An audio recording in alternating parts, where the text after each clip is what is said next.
in the creative process did you become a part of the film? I'd been sent the script like 5 or 6 years ago by a good friend of mine who was working at Sydney Kimmel at the time, and read it immediately, fell in love with it as he said I would.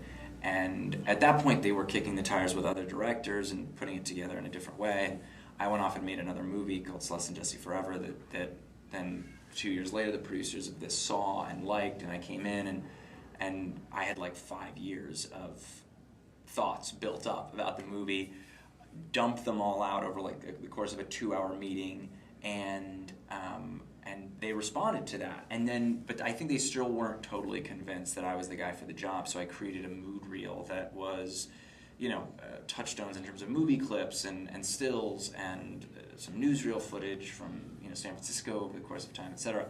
And that won them over, and that was about 2 years ago. You mentioned the mood reel, yeah. And that's one of the things with the film that's so apparent is, although the main character is staying the same age through all these decades and time periods, she changes internally. How important was it hitting that mood and making sure that from start to finish you got to see a progression in terms of the dates? Yeah, no, it's, I mean, critical. I mean, first, you know, being able to create all these eras was a lot of fun. Being able to shoot on film with hand crank cameras in 1908, or early anamorphic glass for anamorphic lenses for the 50s stuff to create the, you know, early cinemascope with all the saturation. However, it became apparent pretty early on that if I went too far with any one of those looks, that it would feel a little bit incongruous with the rest of the film. So the challenge was to make sure all of those vignettes had their own look and feel and really looked authentic to the era, right? Because we want to believe we're really looking at something from 1908 or 1954 or whatever it is,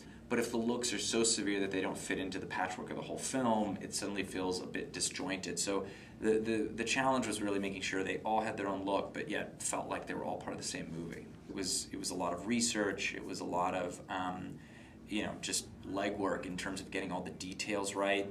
But listen, I mean, it was one of the big reasons I wanted to make the movie, was to be able to teleport through time. Over your career, you've gotten to work with a bunch of very high-profile actors. What was it like being able to bring all these creative minds to one piece of work? Working with people like Harrison Ford and Ellen Burstyn and Kathy Baker certainly for me felt like a step up. Harrison and Ellen in particular have sort of entered the kind of iconic space, to me at least, and I grew up watching them and idolizing them to an extent. How close is the final project compared to what you originally read? This is, oddly enough, probably the closest, of all my films, the final product is closest to the original script as I've ever had. And I know that's sort of strange. We pulled a couple scenes out of the second act in Adeline that we liked, that worked, and just felt for more of a rhythm than anything else we needed to lose.